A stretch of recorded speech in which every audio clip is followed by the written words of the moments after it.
Hello guys, it's Ben Spurs 21 here with my match preview for the North London derby, and as you may be able to tell, I've got a very special friend with me alongside me. It is Flavio Briatore. In other words, Flav Bateman. Get in there, Ben. How you doing, mate? Thank you so much for having me on your channel. As you guys know, Flav is a massive Spurs fan on many platforms, including the Magnificent Fighting Cup podcast, as well as On Ball Street. Yep. And yeah, I couldn't thank you more for allowing me to film this. Yeah, thank you. It's an absolute pleasure. No worries. What are we going to be talking about? Well, the North London derby, obviously, which is Saturday. Yeah. And yeah, obviously, it's no matter what we achieve, it's still our biggest game of the season. It always is. Absolutely. How are you feeling? I'm a little bit nervous. I always am. I'm never too. I mean, I'm confident because we should be confident because our form has been excellent over the last 20 games, more or less, give or take a couple of games. We've got a very good squad, very good first 11, no injury concerns, but it's the North London derby and anything can happen. It's an old cliche, but form goes out the window. It's, how old are you, Ben? Just going to turn 25 in a couple of weeks. 25. So during the early 90s, I went through some of the most traumatic experiences of my life watching Arsenal. I've heard the horror stories. Exactly, absolutely pump us. And that leaves a very deep-seated, long-lasting effect on how you follow football and how you follow Spurs. But we should be very confident. Yeah, I mean, you look at how we absolutely rolled Man United over at Wembley and Dortmund as well, and Real Madrid and Liverpool, and even Liverpool on Sunday. How brilliantly we fought back after that manic ending. Yeah. God, madness. Yeah, absolutely. Are you over it? Just about. Yeah, I'm not sure I am. It was absolutely crazy. Yeah, bloody nightmare. Yeah. Obviously, I think it's only the second time ever at Wembley, Spurs have played Arsenal. Obviously, first at the new. Oh, at the new ground. And the only one I can remember is the 91 Cup semi-final. So we also played them in 1993. Two years later, I was there. I would have been 12 years old, and Tony Adams scored to beat us 1-0, and it was terrible. And that was the first time I ever cried at a football match. Not the last either. Yeah. Well, luckily enough, I was at the last ever North London derby at the Lane last season, which me too. Kind of really epitomised the evolution of Spurs over the last 3 years with Pochettino as manager. Yeah. And just to see how happy everybody was, the curse of Arsenal had been lifted at last was. I think that's a good way to put it. The curse of Arsenal has been lifted off of Spurs. I wouldn't say that we're I think we're on a parity. There's similar levels of performance between Spurs and Arsenal.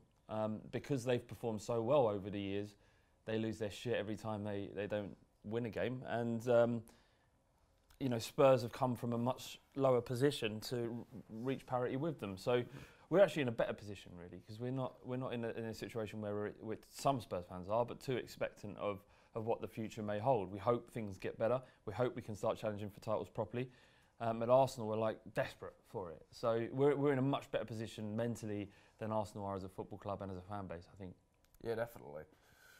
Of course, one thing you noted, we've got a completely injury-free squad for the first time the whole season. So that kind of plays into who's going to start. I suppose maybe the main question is back four, or does Pochettino gamble and put Alderweireld straight in as a back three? So, I think so. What would you? I would start Alderweireld, absolutely. Look, he's our best defender, and I understand the tactics and understand the need to get him back match fit, but he's our best defender. Yeah. And if we stand a better chance of beating Arsenal with him in our team. So, and it also enables us to play a back three.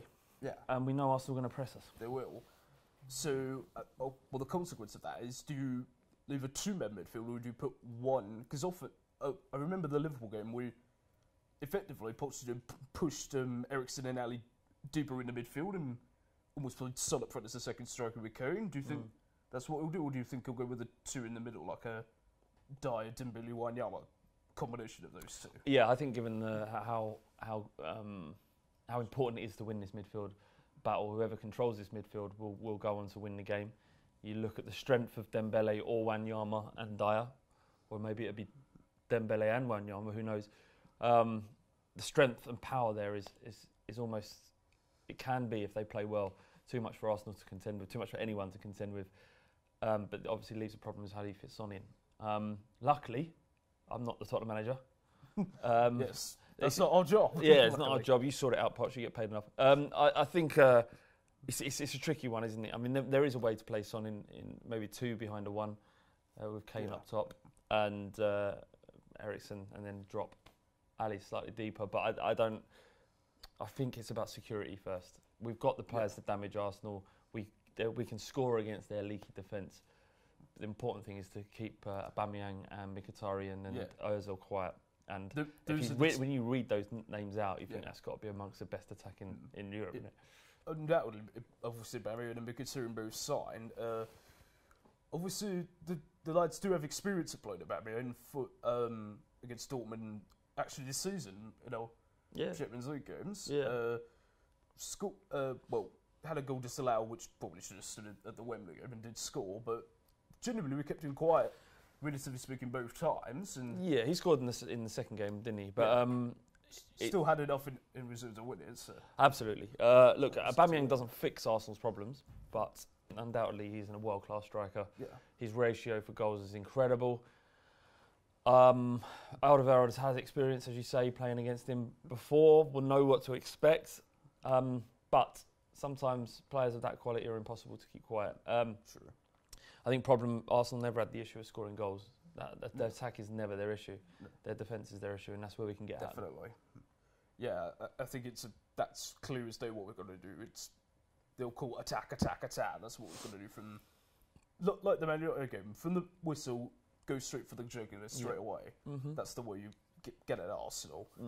And in my opinion, that's the game plan we've got to go with. I'm second that. Yeah. Why not?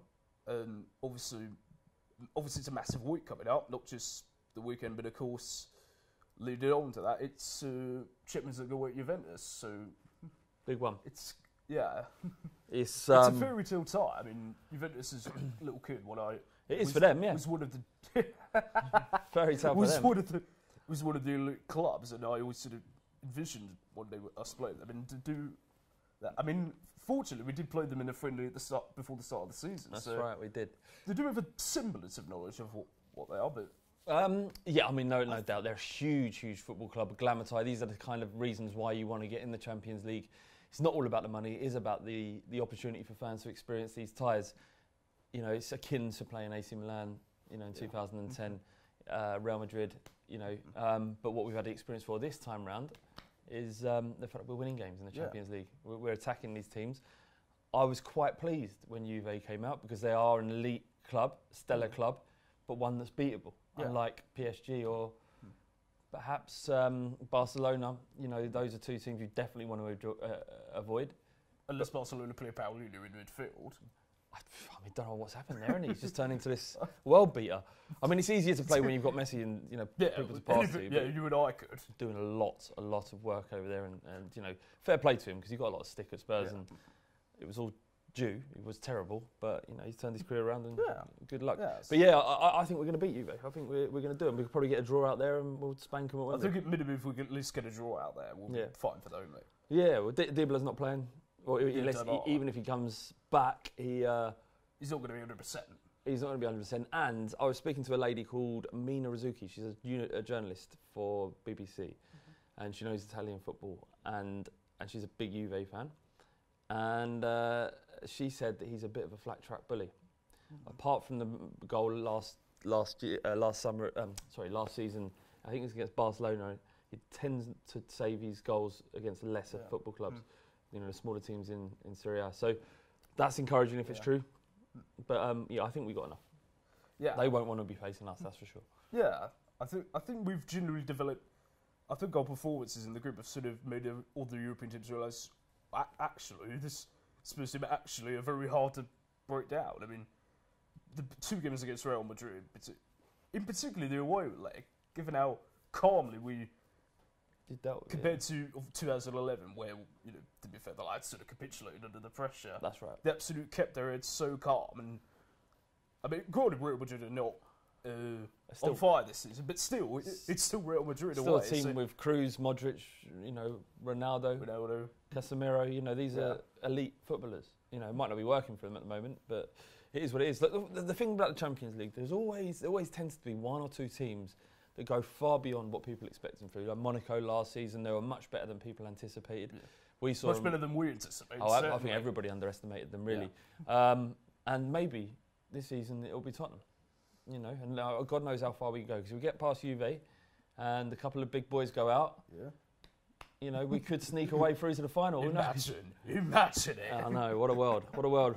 Imagine that. What a world. Could you just imagine that? I mean, should we let's take just 5 seconds just to imagine what it would be like.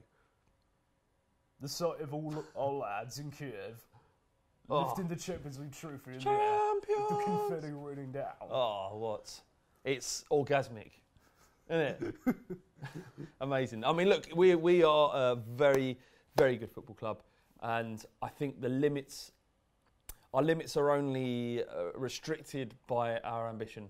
And as Spurs fans, we now need to look into every game and think, yes, we can win this. We're good enough. We believe in it. We've got a great coach. We've got a great team. We've built a bit of a squad now that Lucas has come in. We've still got Sissoko. He's going to turn up one day.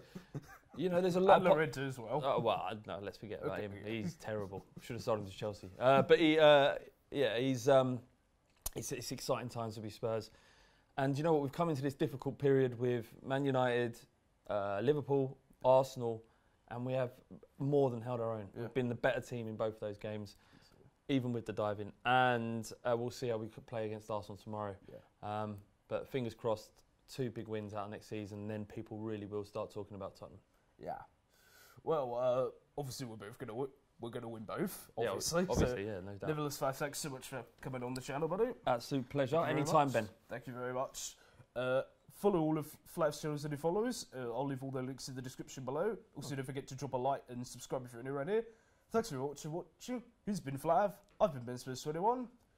We'll see you soon. And as always, come on, you Spurs! Come on, you Spurs!